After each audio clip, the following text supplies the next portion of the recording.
Niambie. Dr. Kitapondia, karibu sana kwenye mahojiano kwa siku ya leo. Ya, karibu. Tuko salama. Sawa, Dr. nataka tujaribu kuiangazia Chadema ya Tundu Lissu. Ni Chadema hatari zaidi kuliko ile ya Freeman Mbowe. Pengine tuanzie hapo. Nadhani ni sehemu gani ambapo hii ya sasa imeweza kupatia na imeonekana kuwa tofauti na ile ambayo uongozi ambao ulipita ambao ulikuwa ni wa Mheshimiwa Freeman Mbowe? Ninashukuru kwa swali zuri. Kwanza niseme kwamba nianze na Chadema ya Freeman Mbowe. Mwenyekiti Freeman Mbowe ameongoza chama kwa zaidi ya miaka 20 na katika kipindi chote hicho kumekuwepo na mafanikio makubwa ya kuvutia vijana, lakini pia kuongoza ajenda za kitaifa, lakini pia kusukuma ajenda ambazo zimeleta mabadiliko kwenye utawala, kwenye serikali. Lakini kumekuwepo na kitu kimoja ambacho yawezekana kwa kujua au kwa kutojua, ni kwamba kadri muda ulivyokwenda nadhani CCM walisoma, kwa sababu mpinzani namba moja wa Chadema na CCM ni kama Yanga na Simba. Kwa hiyo mpinzani namba moja wa Chadema ni CCM. Nadhani CCM walikuwa wamesha msoma mwenyekiti, lakini pia yawezekana walikuwa wamemwekea watu wengi waliokuwa wanamzunguka ambao walikuwa ni double agent. Walikuwa wanafanya kazi ya msumeno, wanakula huku na huku. Mchana Chadema, usiku CCM. Yawezekana yeye bila kujua alikuwa anaishi na hao watu kwa muda mrefu, na kwa hiyo walikuwa wanaendesha mambo yao na kupushi agenda ambazo kimsingi zilitoka kwa mpinzani wake ambaye ni CCM. Kwa hiyo mwisho wa siku nadhani wanachama walianza kuhisi hiyo hali inaendelea kujengeka ndani ya chama na ndani ya uongozi mkuu. Kwa hiyo mafanikio ni makubwa, hatuwezi kuyaeleza yote. Mafanikio ya Mbowe ni makubwa sana, vijana wengi wasomi na watu wengi kujenga imani, kujenga mtandao wa kibiashara wa kichama, kujenga ofisi za chama kwenye mikoa yote. Kwa hiyo kuna mafanikio makubwa. Lakini kama kawaida yake nilivyosema kwamba CCM walimsoma na wakaelewa kwamba huyu njia yake ni hivi, aidha kwenda naye pembeni au kwenda naye direct. Kwa hiyo nadhani walitumia njia ya indirect, ambao kwa kutojua au kujua walitumia watu pembeni yake, watu wengi sana ambao waliweza kucheza mchezo ambao kwa kuwa wanahujumu chama wakiwa ndani ya chama. Baada ya uchaguzi uliopita wa juzi ambao ulikuwa ni uchaguzi mkubwa, uchaguzi ambao ulileta mabadiliko makubwa,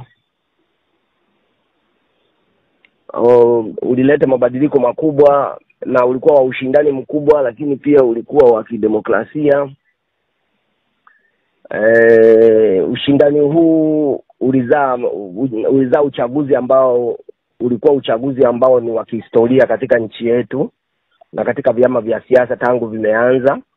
Na mwisho wa siku hata mimi moyoni mwangu nilitaka timu yangu ilikuwa ni mwenyekiti Tundu Lissu, makamu mwenyekiti Heche,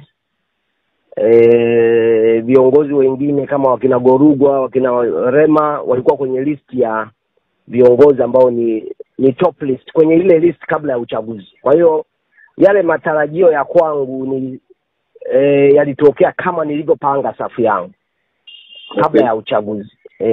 Lakini baada ya kugundua sasa kwamba uongozi mpya umeingia ambao huwezi kufanya kuwa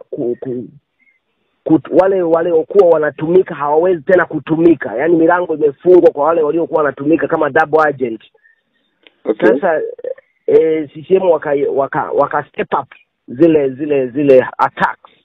Mashambulizi sasa yakawa makubwa sana, na kwa kweli Chadema wanapigwa mashambulizi ambayo kama ni mashambulizi nadhani sijui ni yaelezeje. Yaani unafanyiwa kila aina ya hujuma.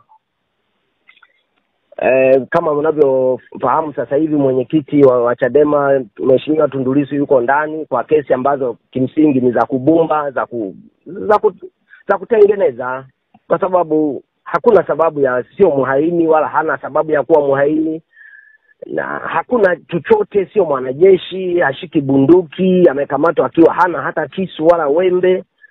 Kwa hiyo hakuna mpango wowote wa kupindua serikali, na hata wanachama wenyewe wa Chadema hawana huo mpango na hajawahi kufikiria kwamba tunaweza kuingia msituni na kuanza kushambulia serikali. Hakuna kitu kama hicho, na hakuna hata hisia tu. Hata akiwaambia watu hawezi, hata mngeniambia mimi kwamba eti tuingie msituni au, hakuna hisia. Unajua kuna jambo ambalo tunasema kwa kizungu unthinkable, halipo kabisa, kwa sababu sio asili yetu sisi.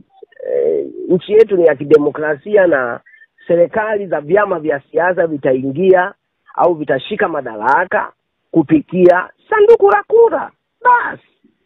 Na hapo ndio wananchi wanapenda na wako tayari kupiga kura.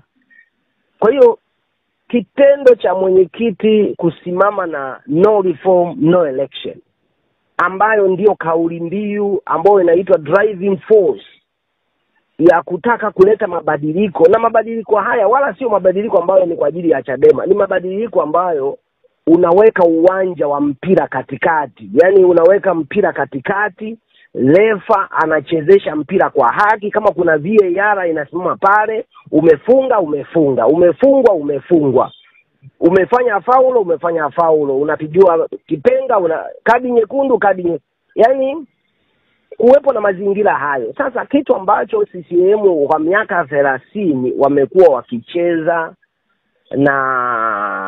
wakicheza na system na mifumo yote na taasisi zote, wakichezea ile mifumo ili mwisho wa siku wabaki kuwa washindi. Yaani wametengeneza mfumo ambao kwa namna yoyote utakapofanya uchaguzi, ushindi unakuwa upande wao, kwa sababu kama muamuzi ni upande wao.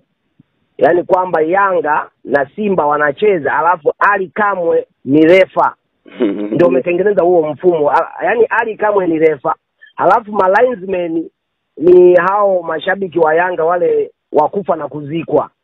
Na mwenyekiti wa mechi, si wanasema mwenyekiti wa mechi, mimi sio mtaalamu wa mpira sana. Mwenyekiti wa mechi anakuwa GSM. Yaani yule sijui nani yule ndo akaitwa kama mwenyekiti wa mechi. Yaani siku ile inachezwa Yanga na Simba, basi yule anaye mwenyekiti wa uamuzi mzima basi ni anakuwa GSM. Sidhani kama Simba wataingia uwanjani. Siamini hata kufikirika tu, haiwezi kufika. Lakini vyama vya upinzani vimekuwa vikilazimishwa kwenda kwa utaratibu huo. Uingie kwenye uchaguzi, muamuzi ni CCM, anayeandaa kura ni CCM, anayesafirisha kura ni CCM, kila kitu kinakuwa CCM. Kwa hiyo mwisho wa siku hakuna maana ya kupiga kura, inakuwa haina maana tena. Na hili ni jambo la kiungwana tu. Kwa hiyo sasa Chadema ya Tundu Lissu imekuwa mwiba mkubwa, na mimi nawajua Tundu Lissu na Heche na wakina Lema na wakina Goruga ni watu wenye msimamo. Haingii akilini. Nimemjua Heche mimi nikiwa high school.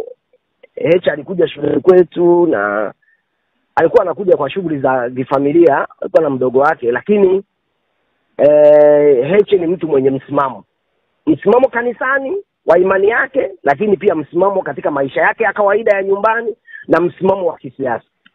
Kwa hiyo kama siku Heche na Tundu Lissu watabadilika, wataanza kupiga mapambio na kusifu kile kilichopo, nadhani itakuwa sijui, lakini nadhani itakuwa mabadiliko yameshapatikana kwa sababu nawaelewa misimamo yao. Kwa hiyo moja ya vitu hivi vimefanya sasa wale waumini wa siasa zile za haki, waumini wa siasa za uhuru, waumini wanaoitakia mema Tanzania ya kesho, wanaotaka kuiona Tanzania ambayo ina demokrasia ya haki, ina demokrasia ya kweli, ndio sasa wamesimama upande wa Tundu Lissu na wakina Heche na Chadema ya Tundu Lissu, ambayo sasa wako watu wengi, wasomi wengi, watu wote wenye akili timamu, wenye conscience, wanaojitambua, wanaoitazama kesho, walioko nje ya nchi, kwa sababu huko nje ya nchi, kwa mfano Ulaya, Marekani, huwezi kufikiria eti wewe unaingia kwenye unafanya uchaguzi kama tunaofanya alafu kashabikia, sio sidhani. Kwa hiyo watu wengi wanashabikia, viongozi wa dini wanaelewa. Kwa hiyo sasa imekuwa hivyo, lakini sasa kuna timu ile ambayo ilikuwa inanufaika na hizo siasa za, wanapenda kutumia neno za majitaka. Za msumeno, siasa za msumeno, unakura huku, unakura huku, unakura huku, unakura huku.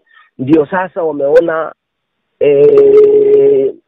kichaka kimechomwa moto, wanaanza kukimbia kutafuta visingizio na vitu. Lakini watu wanaelewa kwamba hakuna ni harakati za CCM kutaka kuendeleza ile hali yake, ile status quo ya kujihakikishia ushindi bila kuweka mpira katikati ya uwanja. Kwa hiyo haya ndio mambo yaliyopo. Kwa hiyo hii ya Tundu Lissu huwezi kusema ina mafanikio gani, lakini mafanikio yake makubwa ni ile rallying force, ni ile mwegemeo wa kisiasa na imani kubwa kwamba sasa tuko tayari hata kubaki wanne. Yaani mimi naiona timu ya Tundu Lissu ni kama timu ya wale wanafunzi wa Yesu wale kwenye kitabu cha Matendo ya Mitume.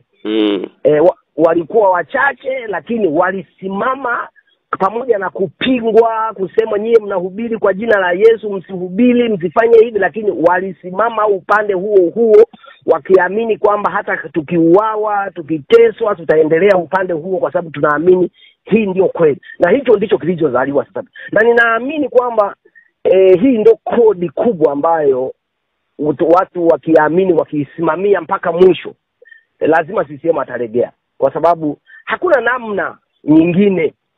Kama walivyofanya wale mitume, walilegea kule Roma, walikuwa sio Wakatoliki, Wakristo, walikuwa Wakristo. Huku Yahudi na wenyewe walikuwa sio Wakristo, walikuwa wakageuka kuwa Wakristo, wakaamini, wakawaruhusu, wakaendelea na injili yao. Kwa hiyo lazima hii injili ya no reform, no election iendelee, na kwa sababu ikiendelea na nguvu hii, kinachokwenda kutokea, uchaguzi utafanyika, washindi watapatikana, lakini itakuwa invalid.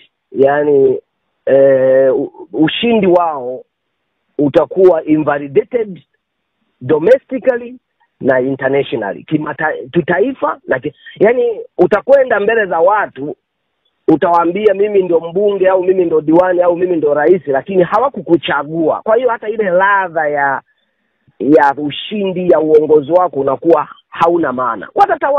Watatawala wanavyotaka, lakini huko ndiko mwelekeo ulivyo. Dr. Sawa, unadhani wakati huu ambao Chadema wanasema no reforms no election, lakini pia huku tayari umeshatangazwa uchaguzi unaenda kufanyika, unadhani utafanyika kama jinsi ambavyo inafahamika kwamba mwaka huu Oktoba kutakuwa kuna uchaguzi mkuu? Uchaguzi unaweza kufanyika wanavyotaka watawala, na hakuna cha kushangaa kwa sababu tunaishi kwenye kizazi ambacho tumerudi nyuma sana Afrika. Viongozi wa Afrika sasa hawataki tena kura ya mwananchi, ila wanachotaka wao ni kutawala, na ndio kilichopo. Kwa hiyo watatawala. Hata sasa hivi wabunge wengi wanashabikia rais kwa sababu hawakuchaguliwa na wananchi. Madiwani wengi hawakuchaguliwa na wananchi, wenye viti wote hawakuchaguliwa, hakuna aliyewachagua. Kwa hiyo wameenda kumshabikia nani? Watamtetea nani? Wanamtetea yule aliyewachagua, ambaye ndio chama na serikali. Hakuna kingine zaidi ya hicho, kwa sababu ndio kwa hiyo wao watatawala, lakini kadiri wanavyotawala watu ambao hawakuwachagua, ndivyo kadiri wanavyopoteza ile thamani yao, ile haki yao, ile uhuru wao, na baadaye huko mbele batani au codes zitabadilika. Mimi naona watu wa 2010, 2015 wanabadilika, sio hawa wa leo. Yani mazingira ya kisiasa